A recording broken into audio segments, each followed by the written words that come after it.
cái con sông tô của má con sông tô ông ạ ôi đẹp cô bị ba mình đèn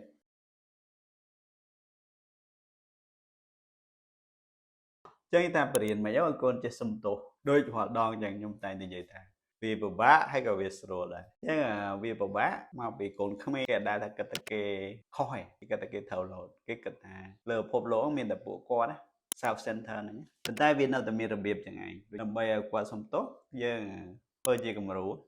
ទៀតទេពេលសំបីតែពេលគាត់ធ្វើឲ្យយើងខឹងឬក៏គាត់ធ្វើកំហុសអីមួយឲ្យយើងផ្ទោះកំហឹងអញ្ចឹងយើងថាអាហ្នឹងខុសអត់គួរសុំទោសកូននេះពេលដែលគេធ្វើអីមួយឲ្យយើងខឹងអាហ្នឹងកំហុសរបស់គេប៉ុន្តែពេលដែលយើងប្រតិកម្មទៅកាន់គេស្រែកដាក់គេឬក៏ជេរគេឬក៏វាយគេហ្នឹងណាកំហុសរបស់យើងហើយ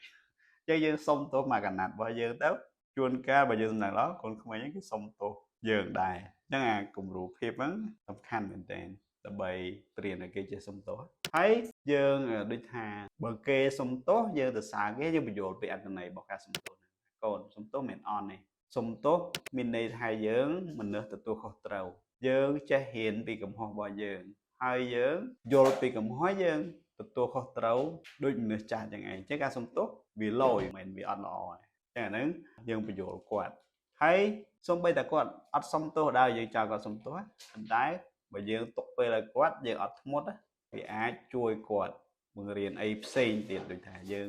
បង្រៀនការអត់ធ្មត់តែថ្ងៃក្រោយតើគាត់នឹងសុំទោសអញ្ចឹង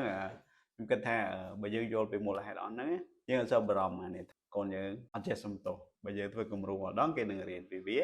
បើគេយល់ថាធ្វើទៅអត់មានការអៀនខ្មាស់ធ្វើទៅមិនមែនជាការចាញ់គេនឹងធ្វើវា